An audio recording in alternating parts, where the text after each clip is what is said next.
Hello, नमस्कार, जय हिंद, वंदे मातरम। दोस्तों, स्वागत है आप सभी का आपके अपने यूट्यूब प्लेटफॉर्म राजस्थान क्लासेस पर। आइए दोस्तों, वनपाल वन रक्षक पीटीटी के लिए अपन सामान्य ज्ञान की मोस्ट इम्पोर्टेंट जो कि प्रश्नोत्तरी पढ़ने वाले हैं और ये प्रश्नोत्तरी भाग संख्या 30 होने वाली। दोस्तों, आप सभी जानते हैं कि 1000 प्रश्नों की अपनी सुबह 9 बजे सीरीज जो कि चल रही है फिलहाल, और ये क्लास एग्ज़ाम वाली क्लास के नाम से चल रही है। दोस्तों, क्वेश्चन नंबर 1 से शुरू हुई थी और अब अपन 845 तक पहुँचे। जीके का खजाना डेली लाइव आना भूल न जाना। दोस्तों, अपन ने यहाँ तक तो पढ़ लिया था, ठीक है, यहाँ तक तो पढ़ लिया था वैसे। और कल आपसे प्रश्न पूछा था कल सुबह ही कि भारतीय उच्चतम न्यायालय के न्यायाधीशों की नियुक्ति जो करता है ना, वो कौन करता है। तो प्यारे साथियों, इसका आपका राइट आंसर था राष्ट्रपति था, ठीक है, जो कि अपने मुख्य न्यायाधीश की सलाह पर। तो दोस्तों, भारतीय उच्चतम न्यायालय के न्यायाधीशों की नियुक्ति कौन करता है, तो राइट आंसर हो जाएगा राष्ट्रपति के द्वारा की जाती है। अच्छा क्वेश्चन है, लॉक किया जाए। और आज का पहला प्रश्न आपके स्क्रीन पे, जल्दी से जवाब दीजिएगा। सुपर फास्ट करेंगे दोस्तों, एडवांस भी पढ़ेंगे और हर प्रकार से इस क्वेश्चन का निचोड़, हर ऑप्शन का निचोड़ निकालेंगे। देखिए, भारतीय संविधान का अंतिम व्याख्याता है केंद्रीय मंत्रिमंडल या राष्ट्रपति या उच्च न्यायालय या फिर सर्वोच्च न्यायालय।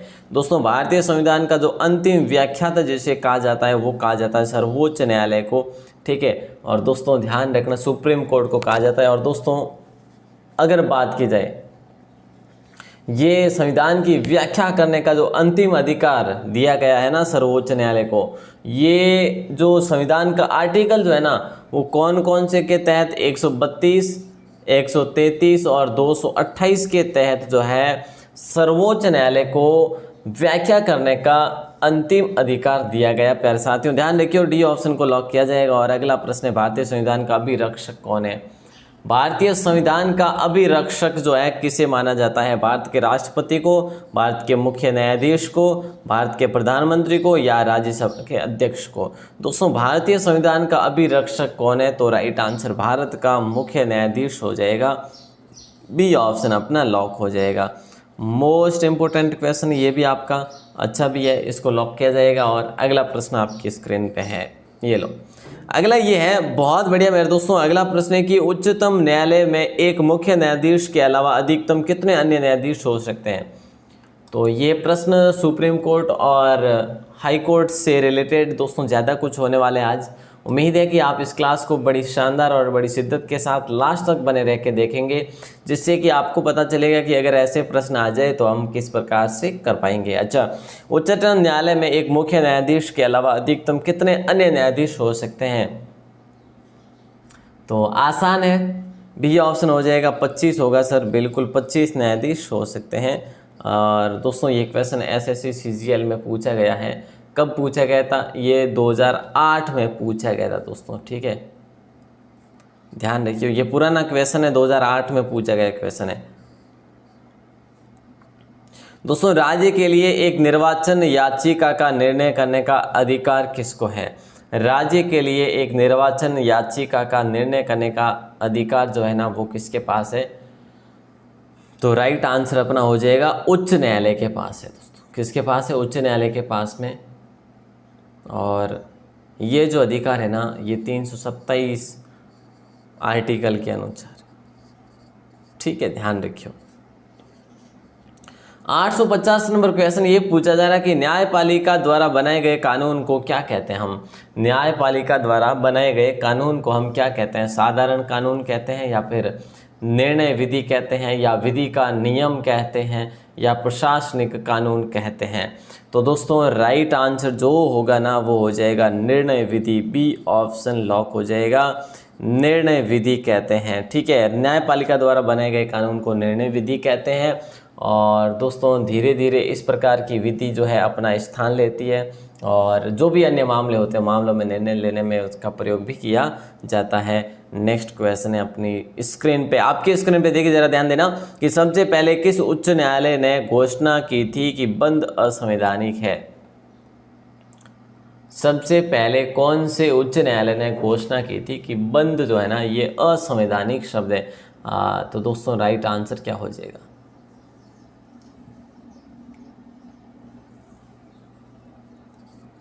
केरल हो जाएगा दोस्तों। इसने 1997 में की थी, ये घोषणा की बंद जो है एक संवैधानिक है और भरत कुमार के पलिचा के नेतृत्व में ये किया गया था दोस्तों, ध्यान रखियो।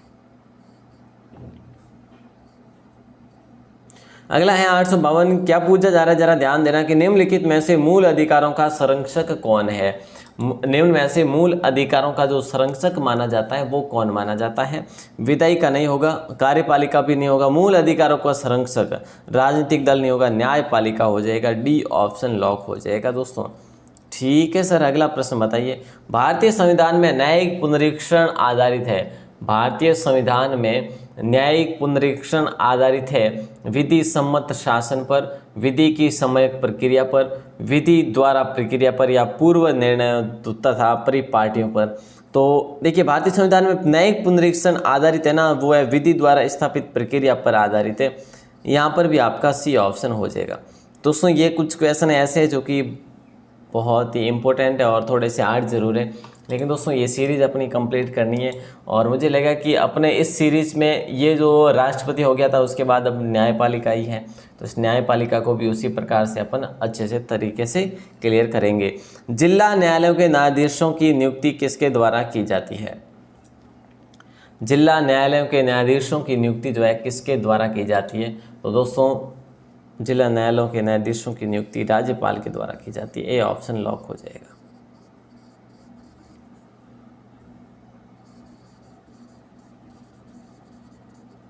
आर्टिकल पता है ना 233 फर्स्ट के अनुसार। लक्षद्वीप का उच्च न्यायालय भारत के किस राज्य में स्थित है। लक्षद्वीप का उच्च न्यायालय भारत के कौन से राज्य में स्थित है दोस्तों। तमिलनाडु में, केरल में है, या आंध्र प्रदेश में, या फिर कर्नाटक में। ये भी दोस्तों पुराना क्वेश्चन है, 2010-12 में पूछा गया है। तो राइट आंसर आपका इसका केरल बताया गया था। ठीक है, तो बी ऑप्शन को लॉक करेंगे। भारत में स्तरों में अदालतें होती है 2 स्तर पर, या 3 स्तर पर, या 4 पर, या फिर 5 स्तर पर। दोस्तों भारत में अदालतें जो होती है ना वो कितने स्तरों पर होती है। तो सही जवाब अपना होगा 3 स्तरों पर होती है। कितने स्तरों पर। 3 स्तरों पर होती है। शानदार सा प्रश्न है, इसको लॉक किया जाएगा। ठीक है सर, हम करेंगे इसको और आगे बढ़ेंगे और अगले प्रश्न को देखेंगे। आइएगा, भारत के नियंत्रक तथा महालेखा परीक्षक की नियुक्ति कौन करता है। देखिए दोस्तों, भारत का जो नियंत्रक और महालेखा परीक्षक होता है ना उसकी नियुक्ति कौन करता है। और दोस्तों इसमें जो भी प्रावधान रखे गए ना, वो आर्टिकल की बात कर लूँ तो 148 फर्स्ट के अनुसार जो है इसकी नियुक्ति होती है। भारत का राष्ट्रपति जो है पहला नागरिक जो है इसकी नियुक्ति करते हैं। ठीक है, ध्यान रखियो, बी ऑप्शन को लॉक किया जाएगा। दोस्तों अगला प्रश्न है, भारत के नियंत्रक एवं महालेखा परीक्षक की नियुक्ति कितने वर्षों के लिए की जाती है। भारत के नियंत्रक एवं महालेखा परीक्षक की नियुक्ति कितने वर्षों के लिए की जाती है, क्या प्रश्न पूछा है। तो राइट आंसर अपना हो जाएगा 6 वर्षों के लिए। कितने, सी ऑप्शन को लॉक किया जाएगा दोस्तों। और दोस्तों अगर अपन बात करें इसकी नियुक्ति, मैंने आपको बता दिया नियुक्ति तो होती है 148 एक आर्टिकल के अनुसार। जब इसकी सेवाएं और इसका वेतन वगैरह है, इन सभी शर्तों का जो निर्धारण होता है ना वो किस में होता है, वो 148(3) में होता है। आर्टिकल 148(3) में। तो ये चीज़ें भी आपको ध्यान रखनी है। आगे बढ़ते हैं और 859 नंबर क्वेश्चन आपकी स्क्रीन पे। केंद्रीय सरकार का उच्चतम सिविल अधिकारी होता है। केंद्रीय सरकार का उच्चतम सिविल अधिकारी कौन होता है। बोले सर महान्यायवादी नहीं होगा, गृह सचिव भी नहीं होगा, प्रधानमंत्री का सचिव भी नहीं होगा, मंत्रिमंडल सचिव हो जाएगा। बी ऑप्शन लॉक हो जाएगा। दोस्तों केंद्रीय सरकार का उच्चतम सिविल अधिकारी यही होता है, मंत्रिमंडल सचिव। ध्यान रखियो, ये क्वेश्चन बड़ा शानदार है आपके एग्जाम की दृष्टि से। और देश में पंचवर्षीय योजनाओं का अनुमोदन करने वाला सर्वोच्च निकाय जो होता है वो कौन सा है। दोस्तों देश में जो पंचवर्षीय योजनाएं लागू की गई थी, ठीक है, और इसमें देखिए यहाँ पे थोड़ी सी जानकारी अपन और पढ़ लेते हैं तो क्या हो जाएगा। राइट आंसर होगा राष्ट्रीय विकास परिषद। दोस्तों इसके बारे में अपन ने कल पढ़ा था कि नहीं पढ़ा था। बिल्कुल सर पढ़ा था। ये राष्ट्रीय विकास परिषद दोस्तों इसकी स्थापना होती है अगस्त 1952 में। कल ही आपसे मैंने बताया था 1952 में इसकी स्थापना होती है दोस्तों, ठीक है। और अगर बात करें कि भाई अंतिम रूप से पंचवर्षीय योजनाओं को अनुमोदित कौन करती है, तो भैया राष्ट्रीय विकास परिषद ही करती है। तो दोस्तों डी ऑप्शन लॉक हो जाएगा। और इसके सदस्य की बात करें दोस्तों, मैंने आपसे कल ही बात की थी दोस्तों, सभी राज्यों के मुख्यमंत्री, सभी राज्यों के मुख्यमंत्री, ठीक है। और कौन होता है, और दोस्तों जैसे कि मैंने आपको बताया था कि भाई योजना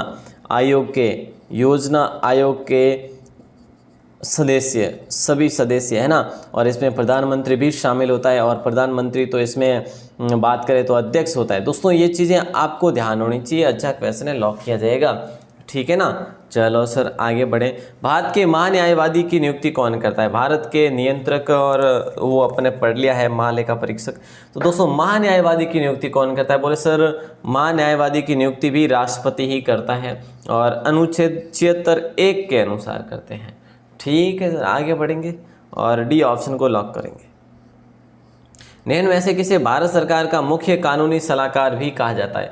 मुख्य कानूनी सलाहकार भी कहा जाता है, वो कैसे कहा जाता है? तो दोस्तों भारत के मुख्य न्यायाधीश को नहीं, भारत के नियंत्रक और महालेखा परीक्षक को नहीं। दोस्तों आज की जो क्लास है ना वो कल से भी बेहतर है, क्योंकि आज के क्वेश्चन आप देख पा रहे हैं ना, तो ऐसे क्वेश्चन पूछे जाते हैं एग्जाम में। भारत के महान्यायाधीश हो जाएगा राइट आंसर, महान्यायवादी हो जाएगा। और दोस्तों इसमें क्या है, जो आर्टिकल 76 है ना, इसके अनुसार भारत सरकार को कानूनी मामलों में जो परामर्श देने के लिए राष्ट्रपति जो है अटॉर्नी जनरल की नियुक्ति करता है, मतलब कि महान्यायवादी, जिन्हें अपन अटॉर्नी जनरल कहते हैं, की नियुक्ति करता है, ठीक है। तो ध्यान रखना, अच्छा क्वेश्चन है। अगर बात की जाए अब की कि भाई अब कौन है, तो दोस्तों के वेणुगोपाल है। कौन है? के वेणुगोपाल है, जो कि अब अपने महान्यायवादी है, एटर्नी जनरल है, क्लियर है। और दोस्तों आपसे प्रश्न ये भी किया जा सकता है कि भाई सबसे पहले जो एटर्नी जनरल थे ना भारत के, वो कौन थे?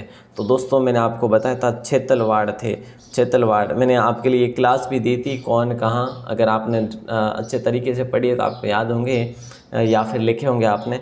तो सबसे पहले थे छेतलवाड़, उनका नाम था मोतीलाल सी छेतलवाड़, ठीक है, जो कि 1950 से 1963 तक रहे थे। तो दोस्तों ये चीज़ें ध्यान रखना। अब कौन है? अब का तो ध्यान रखियो, के वेणुगोपाल है भारत के महान्यायवादी। चलो अगला प्रश्न है कि भाई भारत के महान्यायवादी को कहाँ पर सुनवाई का अधिकार है? जल्दी बताइएगा राइट आंसर। भारत के महान्यायवादी को कहाँ पर सुनवाई का अधिकार है?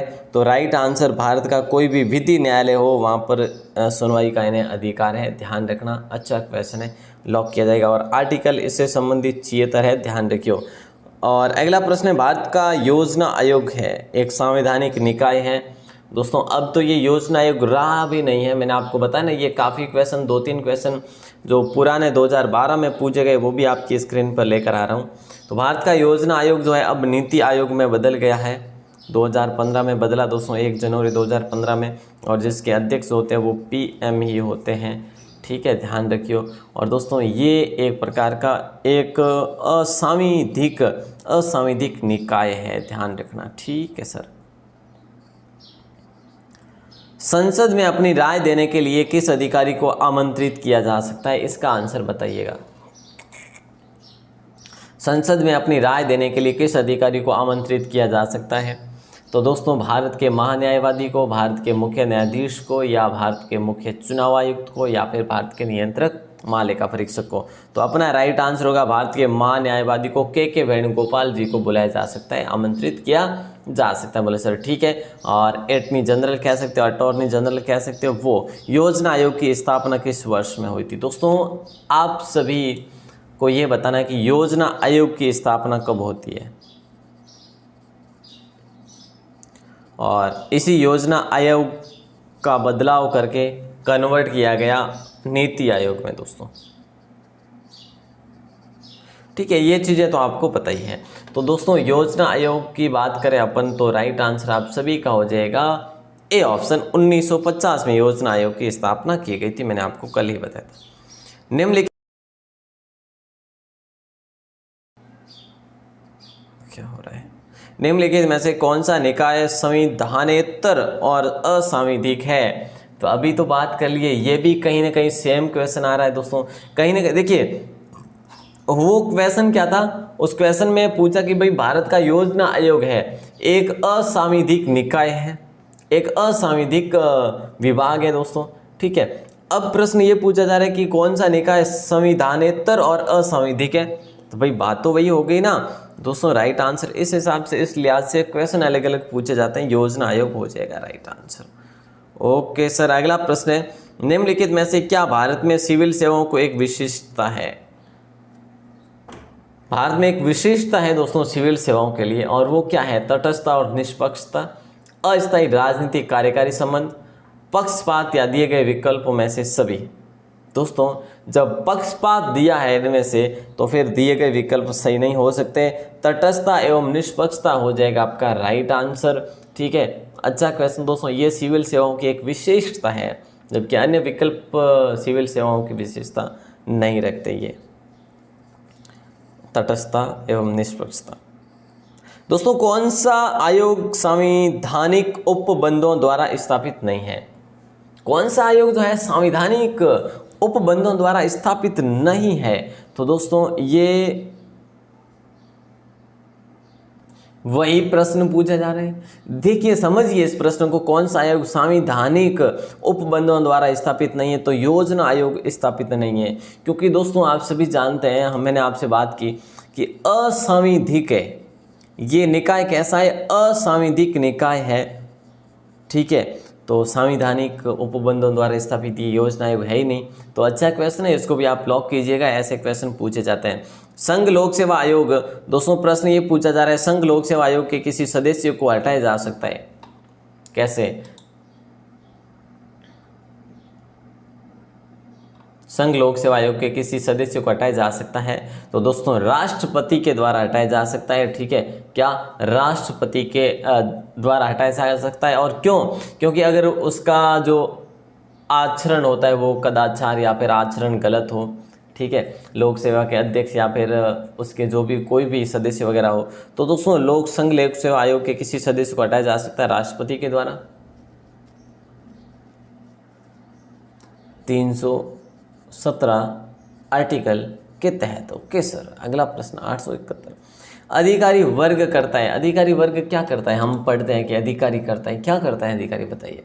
केवल प्रशासनिक कार्य, केवल न्यायिक कार्य, केवल विधायी कार्य, प्रशासनिक और अर्ध न्यायिक तथा अर्ध विधायी कार्य करते हैं। तो प्यारे साथियों आपका अधिकारी जो भी करता है ना कार्य, वो करता है प्रशासनिक और अर्ध न्यायिक एवं अर्ध विधायी कार्य, है ना। तो डी ऑप्शन को लॉक किया जाएगा। Most important question. संघ लोक सेवा आयोग अखिल भारतीय सेवा कार्मिकों का क्या है? देखिए क्या करता है? बर्खास्त करता है या फिर निर्वाचन करता है या चयन करता है या नियुक्ति करता है? देखिए इनमें से कहीं ना कहीं जो है अलग है। संघ लोक सेवा आयोग अखिल भारतीय सेवा कार्मिकों का चयन करता है।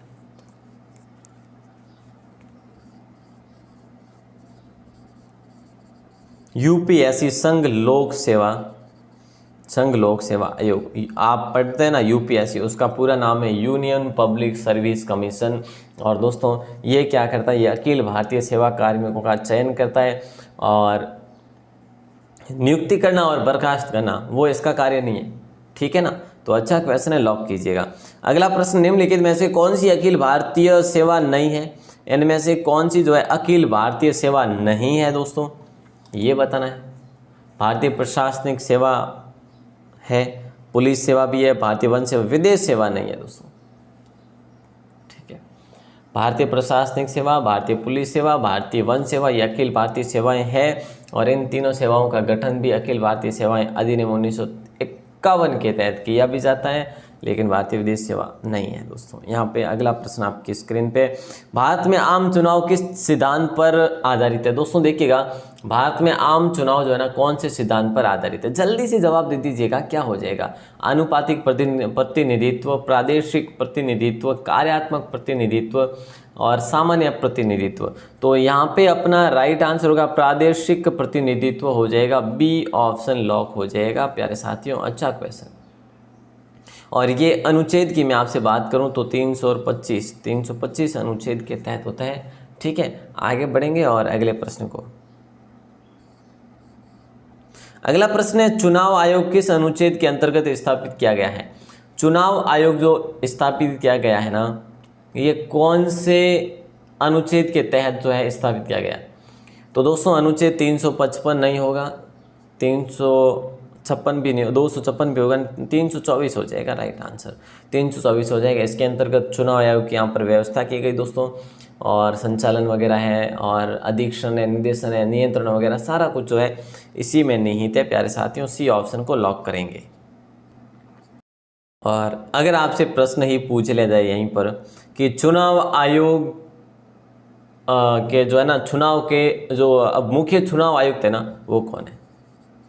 भारत के मुख्य चुनाव आयुक्त कौन है दोस्तों? भारत के मुख्य चुनाव आयुक्त कौन है?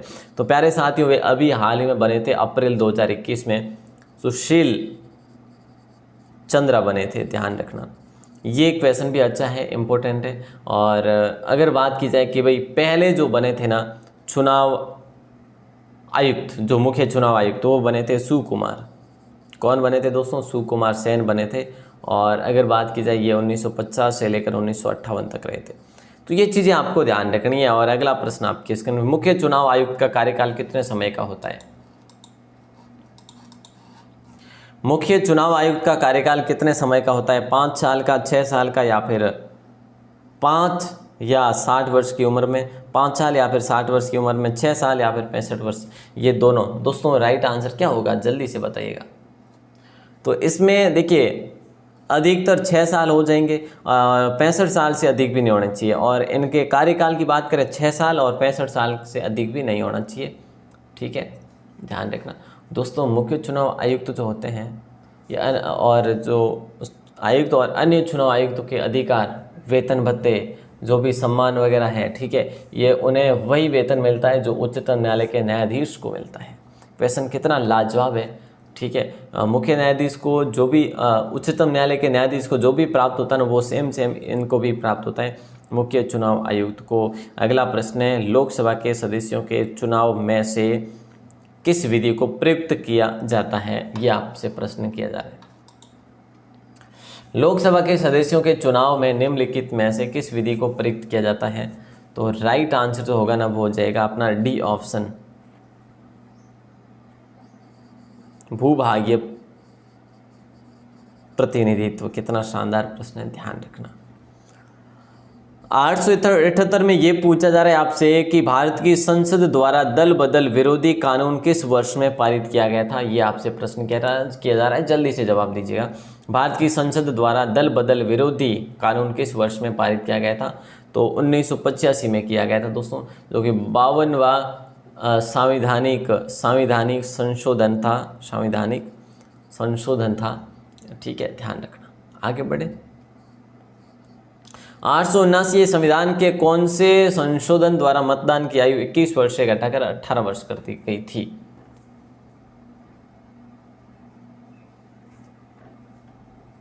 संविधान के किस संशोधन द्वारा 21 वर्ष से जो मतदान की आयु है वो 18 वर्ष कर दी गई थी? और राइट आंसर हो जाएगा अपना 61वें संशोधन के दौरान। 61वें संशोधन के दौरान। अच्छा क्वेश्चन है, इसको भी आप लॉक करेंगे। और नेक्स्ट क्वेश्चन है दोस्तों आज का 35 नंबर क्वेश्चन, आपकी 37 नंबर क्वेश्चन आपकी स्क्रीन पे। निम्नलिखित में से कौन प्रतिनिधिक सरकार उपबंधित करता है? ये आपको बताना है। निम्नलिखित में से कौन जो है प्रतिनिधिक सरकार उपबंधित करता है? तो दोस्तों राइट आंसर अप्रत्यक्ष लोकतंत्र करता है। बी ऑप्शन को लॉक किया जाएगा। और दोस्तों आपको एक मैं क्वेश्चन दे रहा हूँ जिसका आंसर आपको बाहर आके कमेंट सेक्शन में देना है। ठीक है, और अगर याद हो तो ज़रूर देने का प्रयास करें। और दोस्तों ये तो आपके लिए थोड़ा सा हार्ड हो जाएगा।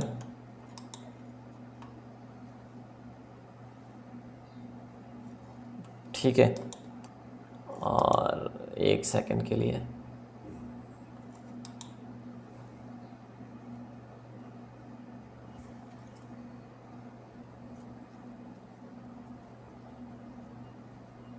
ये लीजिए, आसान सा क्वेश्चन है दोस्तों, है ना।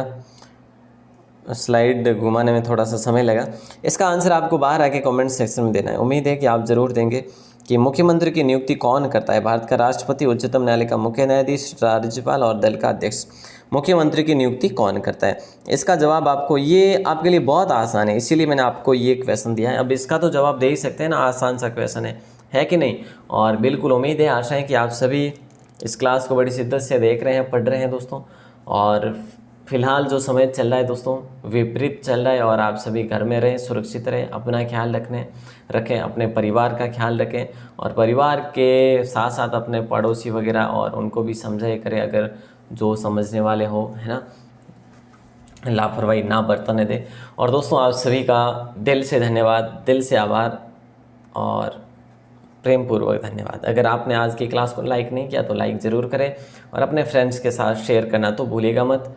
डेली बोलता हूँ लेकिन शायद कम ही भाई बहनें करते हैं, और अब से मैं शायद शेयर करने का बोलना छोड़ने वाला हूँ दोस्तों, क्योंकि काफ़ी भाई बहनें शेयर करते नहीं और फालतू बोलना अच्छा भी नहीं लगता है कि नहीं। चलो, बहुत बहुत धन्यवाद, बहुत बहुत आभार।